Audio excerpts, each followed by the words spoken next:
6 de la mañana con 58 minutos. En primera instancia, el Pleno de la Asamblea Nacional debatió el proyecto de ley para el fomento productivo, mediante el cual se busca promover la inversión y la generación de empleo en el país.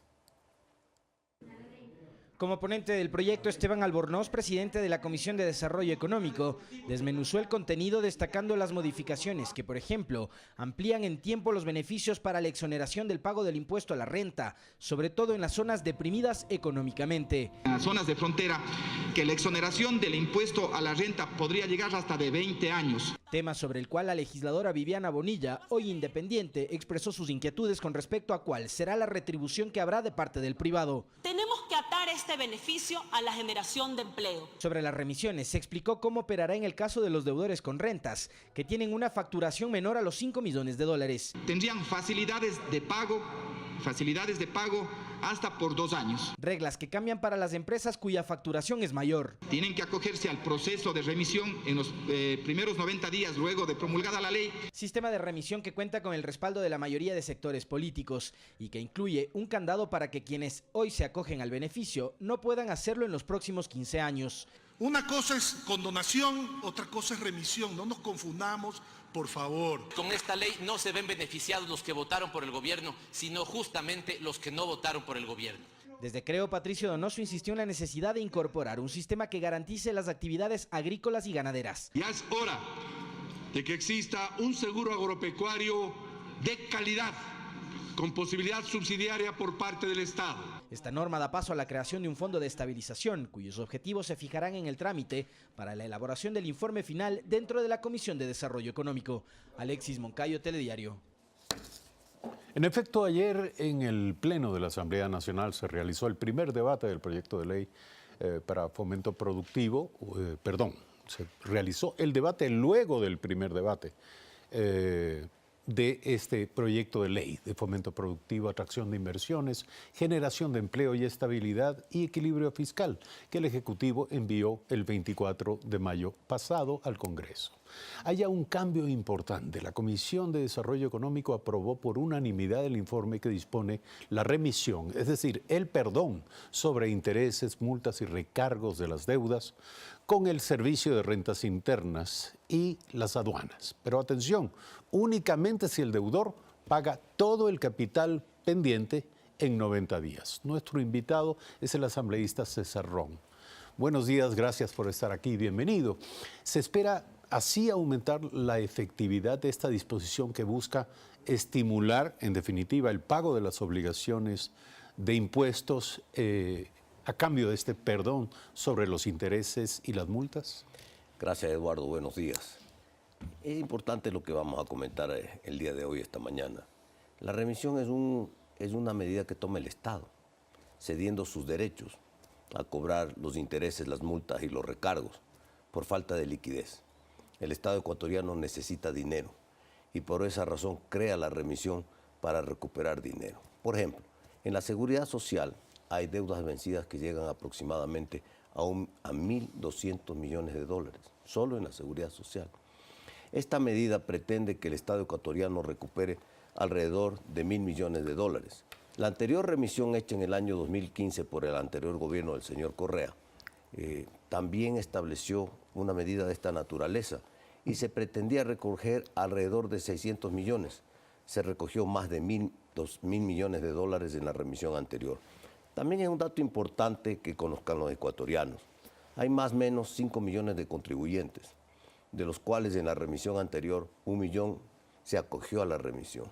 Es decir, que los otros 4 millones pagan sus impuestos, están al día, hacen unos esfuerzos, pero también hay que reconocer que en el país hay crisis no solo en el Estado, crisis también en los sectores productivos. Por esa razón, esta ley que pretende cambiar el modelo de desarrollo económico en el Ecuador, un modelo que durante 10 años fue el eje, el Estado, estatismo, hoy va al eje producción y empleo productivo.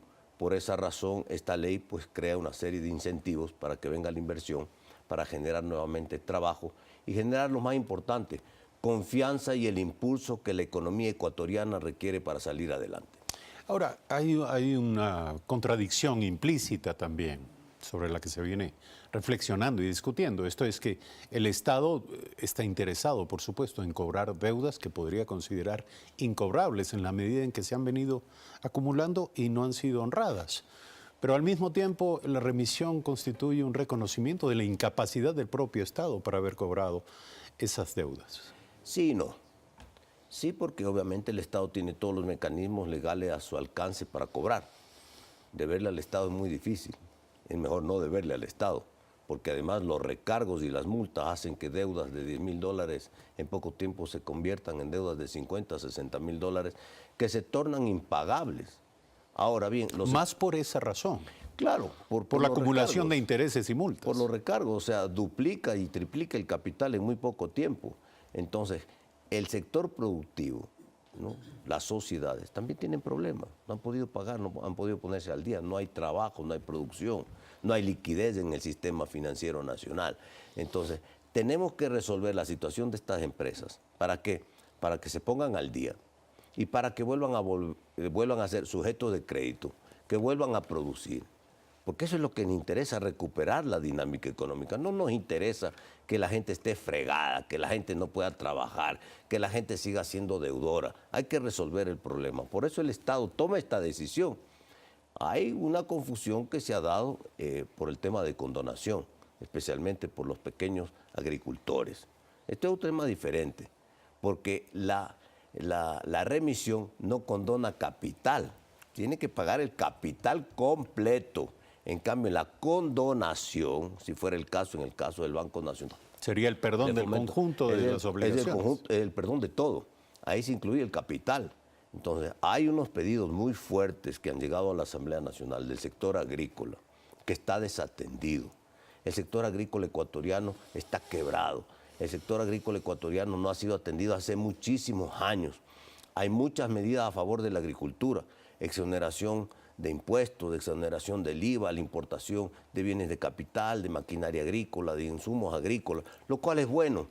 Pero ¿qué hacemos con ese universo de agricultores pequeños que están con problemas? Ahora, sin poner en duda lo que usted está diciendo, estas afirmaciones absolutas, el sector agrícola está quebrado, ¿no es una exageración?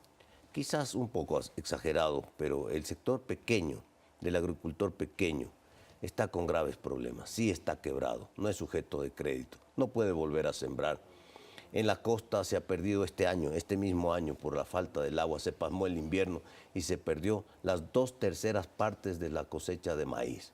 Entonces el Estado tiene que buscar políticas, se habla por ejemplo del seguro agrícola. Tenemos que ya tener mecanismos económicos, financieros que protejan al agricultor. Estamos rodeados de agua en la cuenca del Guayas.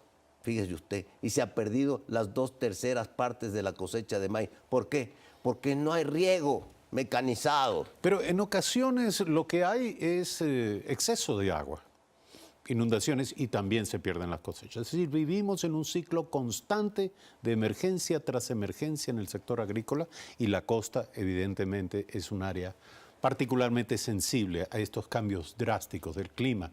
La pregunta es, si ya sabemos que esto ocurre de manera cíclica y estacional, ¿por qué no diseñar políticas públicas para esas circunstancias? Fíjese usted que estos 10 años que han pasado, donde hubo la mayor riqueza petrolera y los mayores ingresos en el Estado, más de $300.000 millones, y además, después de analizar las cuentas, y además un endeudamiento, unos dicen 60.000, otros dicen 80.000, pero bueno, dejaron endeudado al país. Es decir, que les quedó corto todo el dinero que entró al Estado ecuatoriano.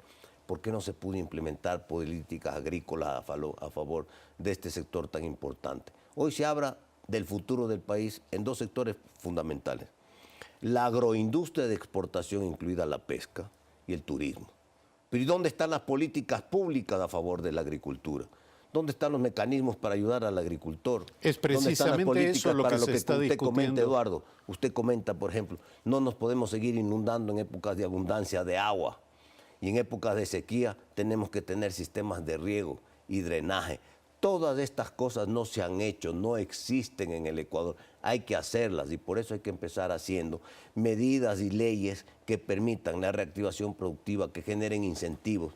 Y habrá que considerar seriamente la posibilidad en el caso de las deudas pequeñas, que ya están en procesos de liquidación del Banco Nacional de Fomento, de ver la posibilidad de condonar esas deudas a todos los pequeños agricultores del país. Pasemos revista a otros temas. Bueno, o sobre la misma revisión. La misma comisión dispuso que quienes se benefician con esta medida no podrán obtener la misma ventaja por un periodo de 15 años. Asumimos que se busca evitar que los atrasados en el pago de impuestos consideren que esta remisión es una ventaja que luego se repetirá. Es correcto, porque si ya se han beneficiado de la remisión del 2015 y también se podrían beneficiar de la remisión del 2018, no puede estar pendiente de que vuelva a haber otra remisión. Tiene que haber un candado. Claro, no paguemos impuestos porque en 3 años tiene que haber un candado, porque tiene que haber orden, porque esto no puede repetirse ni establecerse como un mecanismo permanente. Así es que es parte de eso. Ya se benefició, démosle ahora la posibilidad a otros que también se beneficien. Ahora, volviendo a la ley, en cuanto al impuesto a la renta, se aumenta el tiempo de exoneración a 12 años a nuevas inversiones que se hagan fuera de Quito y Guayaquil, y de hasta 20 años para los cantones fronterizos. Esta medida, que básicamente solo aumenta el tiempo de beneficio, no constituye, le pregunto, un sobreincentivo de dudosa efectividad. Y se lo digo porque la lógica diría que si un inversionista no tiene buenas razones para invertir en un horizonte de 5 años, menos aún verá futuro en 20. Hay criterios contrapuestos, efectivamente. La justicia tributaria internacional establece más o menos beneficios de 5 años. Pero ¿qué establecen como medidas de promoción económica? Por ejemplo, no IVA, 0 IVA a la importación de bienes de capital, aranceles. Porque en el caso ecuatoriano usted tiene 12% de IVA y tiene un arancel, el más pequeño, del 25%. Es decir, un inversor, y voy a poner el ejemplo de Nueva York, que quiere venir al Ecuador, y cuando dice voy a llevar una maquinaria para poner una industria, voy a llevar maquinaria por $1 millón, para que se nos haga fácil el cálculo, él no está pensando en el impuesto a la renta que va a dejar de pagar o el beneficio que va a tener por los próximos 5, 10 o 15 años. Él está pensando, cuando llego al Ecuador a invertir, tengo que desembolsar de mi bolsillo para poder entrar al Ecuador 12% de IVA y 25% de aranceles. Es decir, nadie va a venir al Ecuador si tiene que pagar 37% de entrada. Es decir, que en este ejemplo, este inversionista extranjero tendría que desembolsar $370,000 para traer una maquinaria de $1 millón para poner una fábrica. Entonces, ¿estaría usted de acuerdo en que la extensión del plazo del beneficio no necesariamente constituye un incentivo? Y el inversionista sabe lo que quiere en el Ecuador: seguridad jurídica. Por ejemplo, ahora se está tocando la ley que perseguía a los accionistas, ¿no? Porque si tenemos una ley de sociedades que está vigente en el Ecuador, la tenemos que respetar. La sociedad siempre va a frentear y va a ser responsable de todos los hechos y actos de la sociedad, incluso del no pago de impuestos, ¿no es cierto? Y va a tener que defenderse. Pero no puede ese asunto trasladarse, esa situación, a los accionistas. Los accionistas han tomado un riesgo y han puesto un capital por determinada cantidad.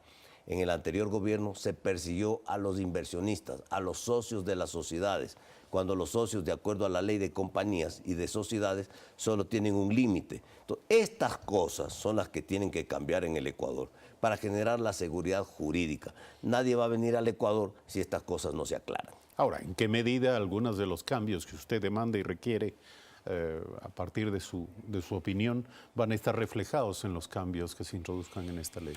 Se ha comentado todos estos temas.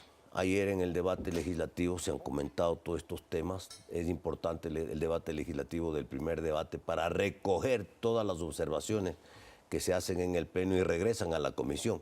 Nosotros tenemos los días muy justos porque, de acuerdo a la ley, al Código Orgánico de la Función Legislativa, tenemos 4 días en la comisión para emitir el informe final para el segundo debate. El segundo debate ya no es de observaciones. El segundo debate se vota por esta ley. Y tenemos que tratar de hacer la mejor ley posible que beneficie al Ecuador, que cambie para el Ecuador un nuevo modelo de desarrollo económico basado en la producción y empleo productivo, que permita que haya confianza, que vengan los inversionistas y que se vuelva a generar trabajo productivo en el país. 7 de la mañana, 13 minutos, tenemos el látigo del tiempo encima. Vamos a ver si podemos rápidamente pasar revista a otros temas. Entendemos que otra modificación que incluiría el informe sería la eliminación al valor mínimo en el pago del anticipo al impuesto a la renta. ¿Esto es así? Hay una tabla que está establecido para las utilidades, para las empresas de hasta cierto tamaño, medianas, pequeñas y grandes. Así es que está establecido eso. La posición de muchos sectores es que se debe eliminar el anticipo del impuesto a la renta, porque al final del ejercicio económico hay que pagar el impuesto a la renta. El anticipo del impuesto a la renta es un concepto que le quita liquidez a las sociedades. Y hoy en el Ecuador necesitamos liberar recursos para el Estado ecuatoriano y también ¿Cuál sería el impacto para las para el empresas. Estado de una medida de ese tipo?